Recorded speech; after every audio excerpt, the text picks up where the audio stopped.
Hi అండి.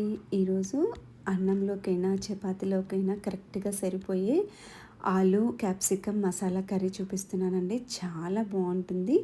దీనికోసం first మనం ప్యాన్ పెట్టేసుకొని, ఇలా కొన్ని పల్లీలు, చెక్క, లవంగాలు వేసుకొని వేపుకోవాలండి. అవి ఒక 50% వేగిన తర్వాత అందులో జీలకర్ర, మెంతులు, ధనియాలు వేసుకొని వేపుకోవాలి.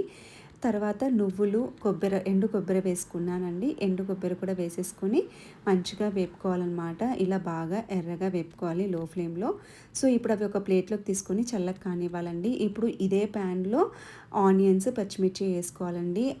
ఆయిల్ అవసరమే లేదు. అసలు దీంట్లో చాలా తక్కువ ఆయిల్ యూజ్ చేసి చేశాననమాట. చాలా హెల్తీగా కూడా ఉంటుందండి. సో, ఇలా ఆనియన్స్‌ని కూడా కొంచెం రోస్ట్‌గా వేయించుకున్న తర్వాత అవి కూడా పక్కకు తీసుకొని ఇప్పుడు అదే ప్యాన్‌లో కొన్ని నీళ్ళు వేసుకోవాలండి. అలాగే 2 డ్రాప్స్ నూనె వేసుకోవాలి. తర్వాత మనం తరుక్కున్న క్యాప్సికమ్, ఆలుని కూడా వేసుకొని అలా మిక్స్ చేసేసి మూత మూసేసి మగ్గించుకోవాలండి. ఆ వాటర్‌లోనే అవి మగ్గిపోతాయి. జస్ట్ ఒక 10 మినిట్స్ టైం పడుతుందండి మీడియం ఫ్లేమ్‌లో. అవి మగ్గిపోయే లోపల ఇందాక మనం వేయించుకొని పెట్టుకున్న మసాలాని మిక్సీ వేసుకోవాలి. అలా పౌడర్ కొట్టుకున్న తర్వాత అందులోకి ఒక 4 వెల్లుల్లి, వేయించి పెట్టుకున్న ఆనియన్, పచ్చిమిర్చి అలాగే మీడియం సైజ్ టమాటా వేసేసుకొని ఇలా పేస్ట్ లాగా చేసుకోవాలి. తర్వాత ఈ లోపల ఇక్కడ చూస్తే పెన్నంలో ఇవన్నీ బాగా వేగిపోయాయండి. ఈ వేగిపోయిన క్యాప్సికము, ఆలూని తీసి మనము పక్కన పెట్టుకోవాలి. ఇప్పుడు అదే ప్యాన్‌లో మిగిలిన వాటర్‌లో మనము పేస్ట్ చేసుకున్న మసాలాను వేసేసుకొని కొన్ని వాటర్ వేసుకొని బాగా మిక్స్ చేసుకోవాలండి.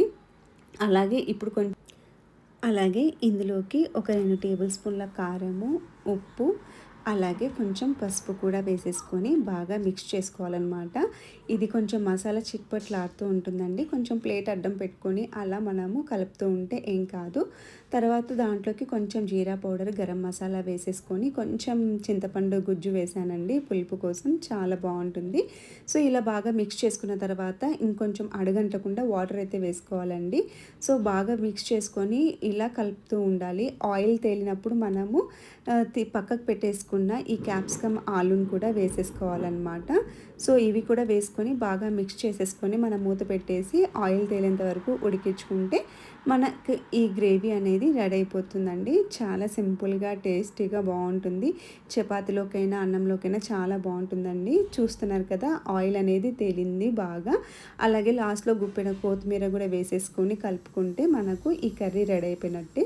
ఇప్పుడు ఈ కర్రీని మనము వేడి వేడి అన్నంలో కలుపుకొని తింటే చాలా బావుంటుందండి. సో, రెసిపీ మీకు నచ్చిందని అనుకుంటున్నాను. Thank you.